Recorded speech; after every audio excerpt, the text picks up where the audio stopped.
Of Telesur English in Quito, Ecuador. I am Estefania Bravo and this is From the South.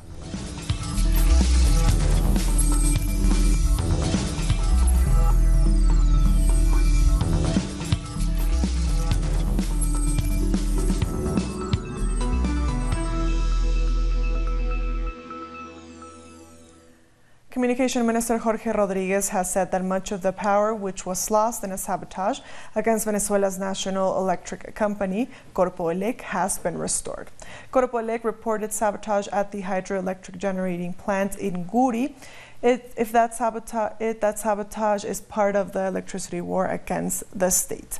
The opposition has a history of carrying out attacks on sites of the state-run power grid. The Venezuelan Foreign Minister Jorge Rodriguez has condemned the European Union for interfering in the affairs of the Bolivarian Republic. Speaking on social media, Rodriguez said that Venezuela hopes the EU reconsiders its alignment with aggressive United States interventionist policy. He also criticized EU support for the unconstitutional behavior of the extremist opposition in Venezuela. The Foreign Minister was responding to an EU statement about the German ambassador to the Latin American country. Daniel Kriener was declared persona non grata in Venezuela for breaching diplomatic norms. Citizens have gathered in support of Venezuela outside the United States Embassy in the Dominican Republic. They were protesting in rejection of U.S. interventionist policies. The U.S. Representative Robin Bernstein and the government of Danilo Medina sent in police officers who violated the citizens' right to free expression. The police cordoned off the demonstrators, ensuring banners of Hugo Chavez, Nicolás Maduro, and the Bolivarian Revolution couldn't be seen by the public. A South Africa ruling party delegation is visiting Venezuela this week. It's both a fact-finding mission and a solidarity mission. For more on their work, we spoke with Second Deputy General Secretary of the South African Communist Party, who is in Caracas. The South African government has opposed the United States unilateral imposition of sanctions and also its pretext that it wanted to provide in the Security Council to go and militarily engage in Venezuela. And as a result of that, South Africa joined countries such as Russia, China, and others. And you must remember that Russia and China have got a veto power in the Security Council, and in that way, South Africa is using its seat in the Security Council to advance what we call the fundamental ideals of freedom, peace, and coexistence of nations and multipolarity in the world. We will tell fellow South Africans that the media campaign that has been unfolded in the major media news outlets such as CNN, BBC, and others, is but part of a brainwashing campaign and also a pretext to demonize Nicolás Maduro and the peoples of Venezuela. And we know this script has played itself out in Iraq, in Libya, and this is what they want to do. They want to create havoc and they want to go on a killing spree of the peoples of Venezuela and region. And we are saying we will not have war in a region that has been declared a region of peace, which is Latin America. And those of us who support peace are going to stand up. And therefore, the peoples of South Africa have to stand up and join the millions of people supporting the Bolivarian project and supporting peace in the region and the world over. We also asked about the South African Communist Party's strong condemnation of what it calls bogus humanitarian aid. The delegation was fortunate to have visited Venezuela during the anniversary of the passing of Commander Hugo Chavez. It is important for us to continue to expose the lies, the threats, and the many other things, the mechanizations, as we say, of the United States. They setting up so-called pretext to try and attack, importantly, those countries that have developed an alternative developmental path to the capitalist paradigm that is the United States. Countries such as Venezuela, Cuba, and Nicaragua have now been named as terrorist countries and countries that are going to be attacked very soon. And we have seen the announcements that have been made to strangulate the economies of these countries, therefore meaning that the people of these countries are going to suffer even more.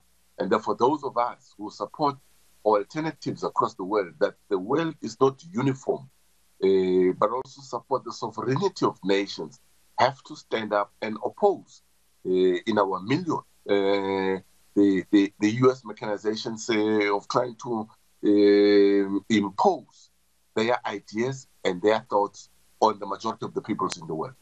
The most important event that we attended was the occasion to mark the 6th year of the physical departure of Commandant Hugo Chavez, which was held at the 4th Quartal, which was a very solemn occasion. And we had the real possibility there to pledge our solidarity with the family, but also with the president of Venezuela, Nicolas Maduro, whom we met very briefly and expressed our commitment to continue to support the Bolivarian project. Ahead of International Women's Day, the first anti-imperialist conference in defense of peace, sovereignty and independence has been held in Venezuela. The event was organized by the National Union of Women and is dedicated to Commander Hugo Chavez, who self-identified as a feminist. The objective of the conference is to construct a project that emancipates society, but with particular focus on women. Special attention is also being paid to creating gender equality. Women in Ecuador have called for a march marking International Women's Day. Women in the capital Quito will be taken to the streets starting at 4 p.m. on Friday. The march will start from the Labor Ministry and head towards the National Assembly, where they are hoping to accomplish laws to favor women's rights. Women in Ecuador are demanding equal working conditions, the end of violence against women, and that their voices are heard. There were 88 femicides in Ecuador in 2018 alone. We are the motor of our families. Some of us stay at home while our husbands go to work. And in some cases, when we work, we get sexually harassed. That is why we are demanding equality in our workplaces. We want it to be like any other. A women's organization in Argentina is knitting the largest flag in the world to protest against femicides. Tejiendo Feminismos is leading small squares with the names of murdered women. Later, they will assemble the squares to make one larger flag to display at the national meeting of women in October. Women from around the country and the world have sent in their squares in support of the campaign. Through the knitting, we can weave everything we want to say, things that some of us can't say in words. It's in memory of the girls that are no longer here. Well, this is something I can do. It's something that demonstrates our fight. We are claiming our rights. We are demanding that they do not kill us anymore. There's a street market in Turkey being run exclusively by women, and men are only allowed there as shoppers. It was set up so that disadvantaged women in a patriarchal society can become entrepreneurs and support their families. Every day the market goes to different neighborhoods around the city of Diyarbakir. We work at the market for our economic freedom. That way we can bring money in and we can easily spend on our children. Of course, it is not an easy thing. Maintaining this market is difficult, but we are able to succeed. It was difficult before, but it's better now. I think women should express themselves. There can't be life without women. Every load is on a woman's shoulder. It's really heavy on them. However, we still feel like we depend on men, but we do not have to. We'll be back very soon. Stay with us.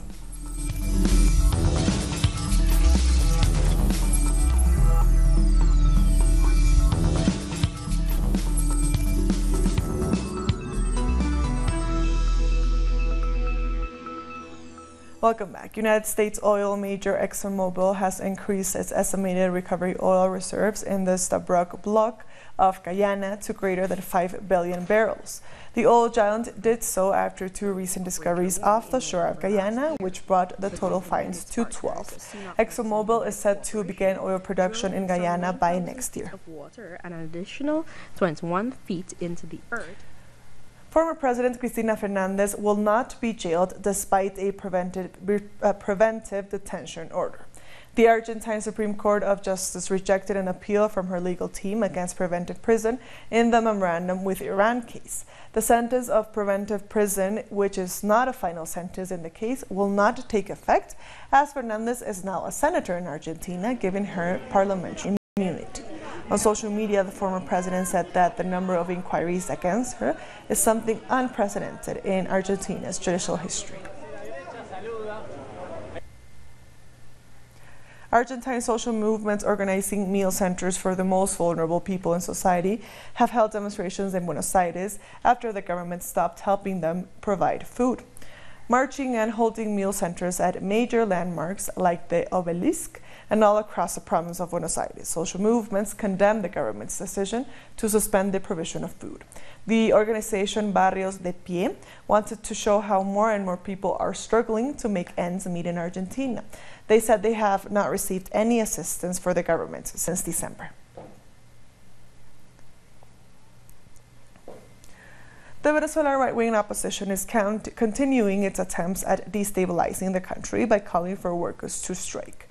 That's in spite of the fact that the government has asked for dialogue to reach a peaceful solution.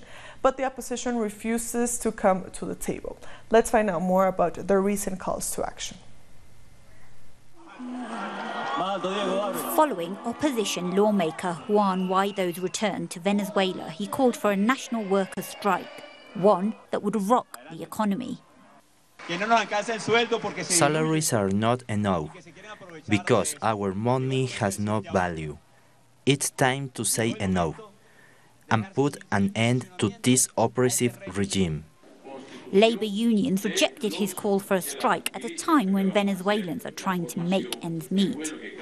He shouldn't dare and try to use workers, the working class, retirees, in order to manipulate and destabilize our nation, in order to bring death, violent riots, and uncertainty. We stand against him in this regard. Workers say they are ready to confront any attempt at taking away their job security. They want to promote hyperinflation so that our salaries become worthless. But even with all our issues, we stand strong. We are committed to protecting public services to maintain productivity and defend our nation. As workers, we are aware what our role is, and we will ensure that public institutions continue to function. We have concerns and will express them within the Constitution. We will not endanger our country. After the failure of the opposition to force so-called US humanitarian aid into the country and to divide the armed forces, experts believe the actions of the right wing will continue to be fruitless. From the start, it was a failure. They have an absurd fantasy. The Bolivarian Republic of Venezuela has a strong constitution that can withstand attacks against it, even when these attacks come from above, from a puppet of the powerless National Assembly. The opposition still refuses to enter peaceful negotiations with the government, even though an increasing number of governments and organizations insist a dialogue take place. Their position is very concerning, because the opposition does have some support from the public. It won parliamentary elections a few years back. It makes no sense why it would disregard their supporters like that. Why would they give away their power? They control the National Assembly, one of the 5 main pillars of power in Venezuela. But they gave it up. That is unheard of.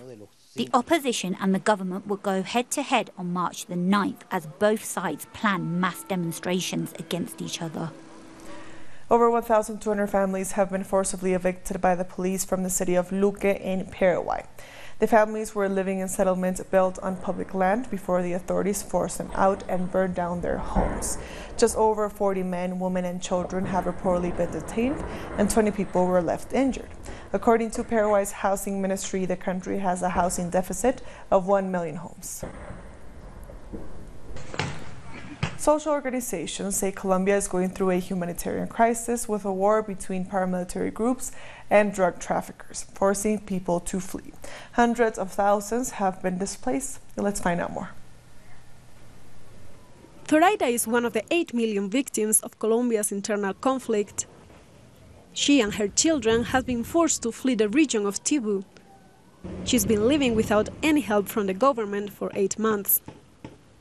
When I first arrived, it was very difficult for me. I had no idea how to earn money. I begged God for help. I can't just turn back. I couldn't return to that place. I put myself in the hands of God. According to the authorities, there are nearly 300,000 victims of forced displacement due to the ongoing war in the country. Half of these people come to the city of Cúcuta hoping for a better life, but the reality is very different. They come here and are given some basic goods as a one-off. They should be helped for at least 3 months. They have nowhere to live. Landowners and NGOs come in and set up temporary shelters, but don't protect these people if their lives are in danger or if they are threatened.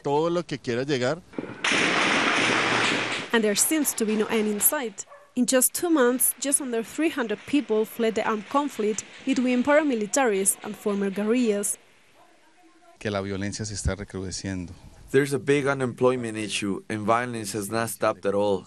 There's a lot of people being displaced due to violence, poverty, unemployment, lack of opportunities, lack of government help.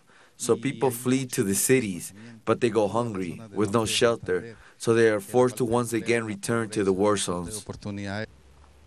Despite this homegrown humanitarian crisis, the Colombian government, rather than concentrating its efforts on resolving the situation, decided to amass close to 400 tons of food to send to Venezuela. Meanwhile, their own people starve and are driven to poverty.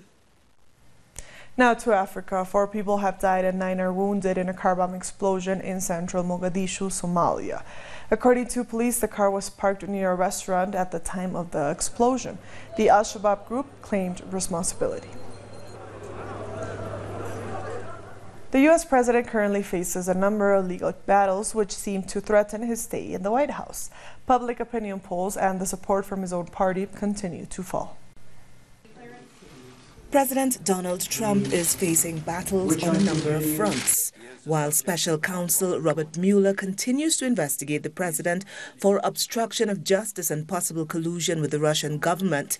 The Legal Commission of the House of Representatives is also set to investigate whether his administration is guilty of acts of corruption, conflict of interests, or abuse of power. We've got investigations in both houses and the Intelligence Committee. We're still working on the Intelligence Committee investigation in the Senate. And so far there's been really not much to show for it, no evidence of collusion. And our Democratic colleagues can't stand it. This is all about setting up the stage for impeachment proceedings. That's pretty clear. Setting in motion a trial against Trump is an option many lawmakers agree with. Remember, this is setting a precedent. If we don't hold impeachment proceedings today, start them today and hold him accountable to following the United States Constitution, think about that. This is not going to be the last CEO that runs for President of the United States. This is not going to be the last person that tries to get away with this. Public opinion polls have shown the majority of U.S. citizens agree Trump committed crimes before taking office. Even inside his own party, Trump is losing support. Some in the party have announced they will side with the Democrats to stop Trump's national emergency, which he's using to divert public funds for the construction of his long-promised border wall. But his cabinet members continue to insist that the border does indeed pose a national emergency. Since late last year, we have been seeing 50 to 60,000 migrants arrive at our southern border each month. But in February, we saw a 30% jump over the previous month, with agents apprehending or encountering nearly 75,000 aliens. But on March 15th, Congress will have the votes needed to put a stop to Trump's national emergency. Nonetheless, experts say Trump still has the option to veto the bill and push forward with the construction of his wall, further widening the gap between himself and much of his party. We'll be back very soon. Stay with us.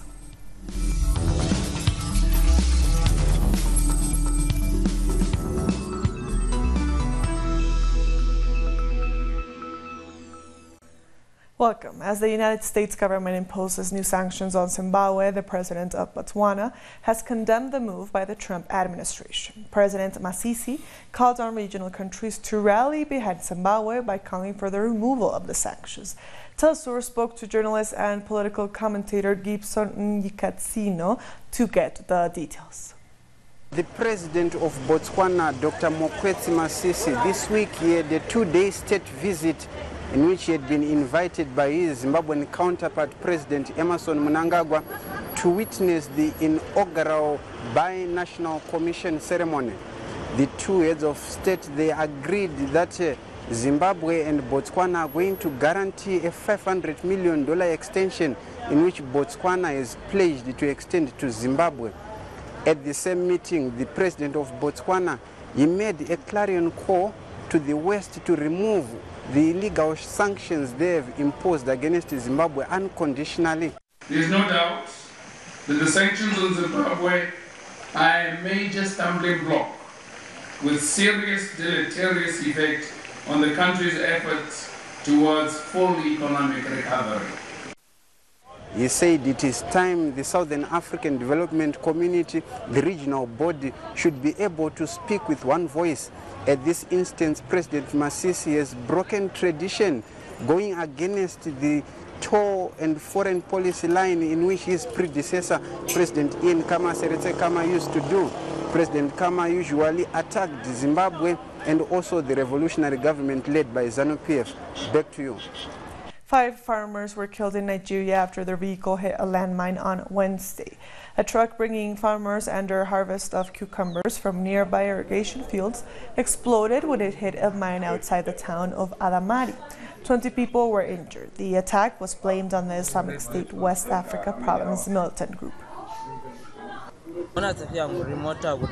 We were going to the farm and the first 3 trucks didn't have any problems. We were in the 4th and the bomb got us. A refugee midwife in South Sudan has taken up the challenge of training young people in midwifery in a country with one of the world's worst maternal mortality rates. Grace Locio is determined to ensure that women do not die during childbirth. It's her way of contributing to women's well-being. So far, 36 young people have graduated and more are enrolling from all over the country. Women are getting difficulties is truly in the part of not getting health services. If they were to have the health services, if they were to have the education, if they were to have all the necessities that other people get, I believe the woman in South Sudan would feel comfortable. And with that story, we've come to the end of this news brief. These and other stories, as always, find them on our website at telesurenglish.net. And also join us on social media. We are on Facebook, on Twitter, and on Instagram. For Telesur English, I am Estefania Bravo. Thank you for watching.